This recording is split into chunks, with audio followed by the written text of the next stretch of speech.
Welcome to the Cozy Tales by Grandpa Mike. Today we have an exciting lesson to learn at the wishing well.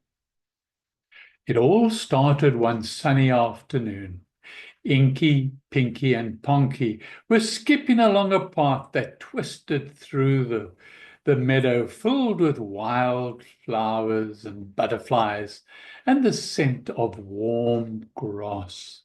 They were laughing and playing when suddenly they stumbled upon an ancient stone well that was nestling under the towering oak tree. "What do you think it is?" asked Ponky, his little nose twitching rather curiously. "It's a wishing well," declared Inky, always bold. "I've heard tales about wells like this. If you toss a pebble in and make a wish, the magic water will grant you your wish." "Can we make a wish?" Pinky asked, her eyes wide with excitement. "Why not?" Inky said, grabbing a small pebble. "But let's keep it simple. Who knows what magic like this might do?" They each found a tiny stone, closed their eyes, and tossed it into the well, whispering their wishes. Inky wished, "I wish I could run faster than anyone in the forest." Pinky dreamily wished, "I wish I could talk to the flowers and know all their secrets."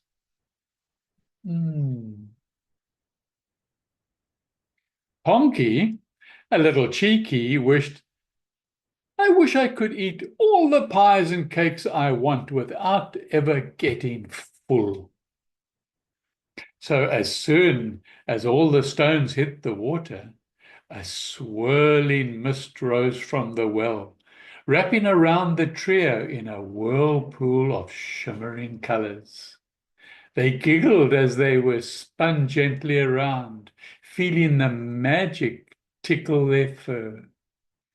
But just as the mist settled, they realized the world around them, well, it looked different. Inky was the first to notice something odd. He took a step forward and zoom, he shot forward, disappearing like a blur in the distance. Inky and Ponky called after him, okay? "Inky, Inky, Inky, where have you gone? Where have you gone? You've disappeared." But he was already halfway across the meadow. He tried to stop, but his paws had their own mind, carrying him faster and faster.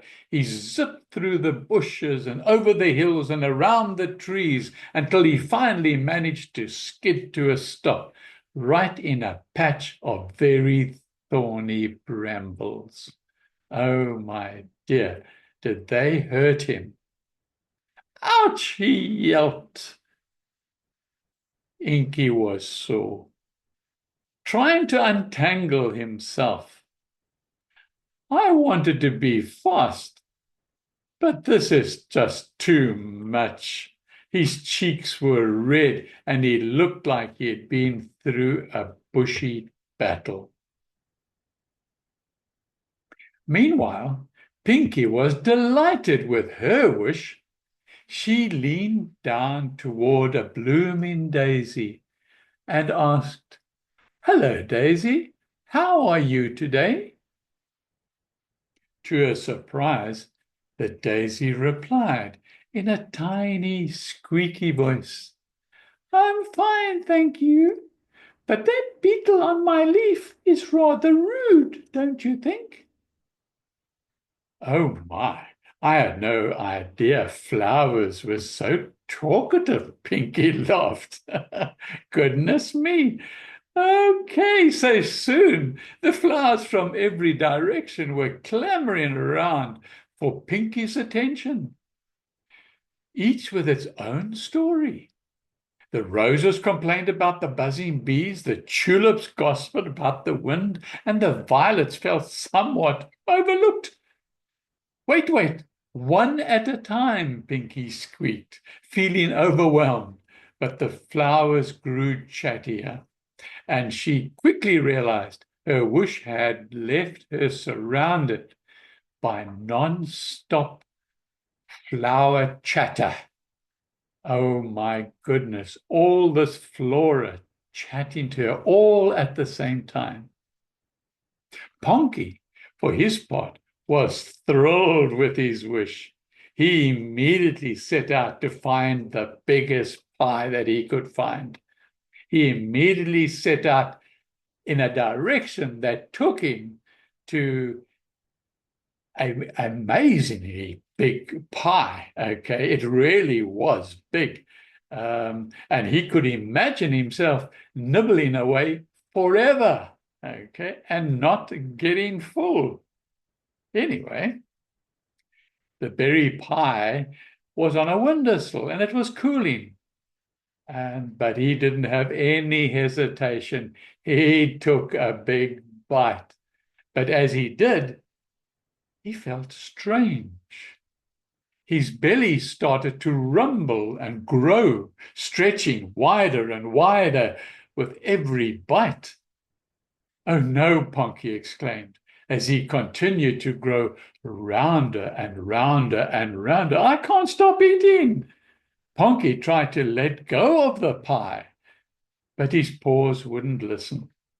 They just kept shoveling in more. Soon he was a little ball, his paws wiggling helplessly as he rolled down the hill with bits of pie crust clinging to his fur. How were they to restore the balance?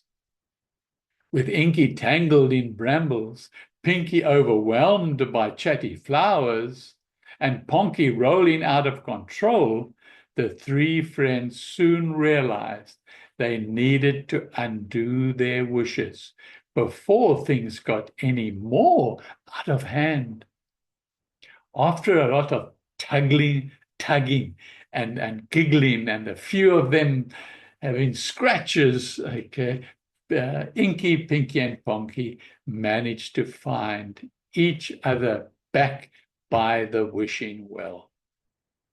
Inky, you're too fast. Pinky, you too chatty. And Ponky, well, you too round. Pinky giggled, still hearing the murmurs of daisies in her ears. We have to undo our wishes, Inky declared. Quick, let's throw another pebble into the well and wish to return to normal. They each found a new pebble and tossed it into the well, shouting, "We wish to be ourselves again, back to normal." The mist rose again, swirling around them and pulling them into another whirlwind of shimmering light. When the mist finally faded, they looked around, wiggling their paws and shaking their heads. Yes, phew, they sighed.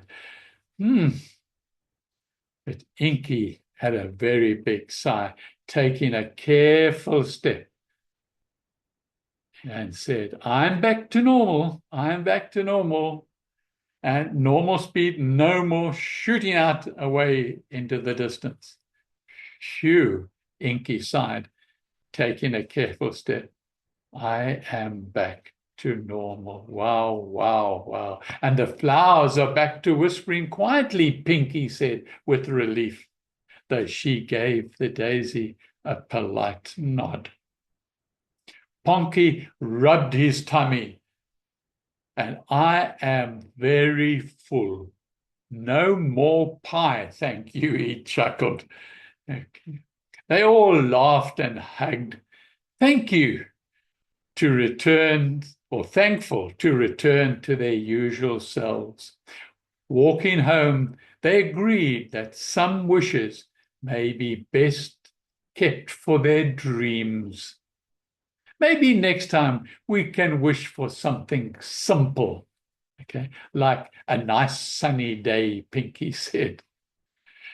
As they disappeared into the sunset, the wishing well stood quietly under the old oak, waiting for the next adventurer to discover its whimsical magic. Don't forget to click on the screen and subscribe to Cozy Tales by Grandpa Mike to ensure you know when the next episode is ready to watch. Bye for now. Until next time.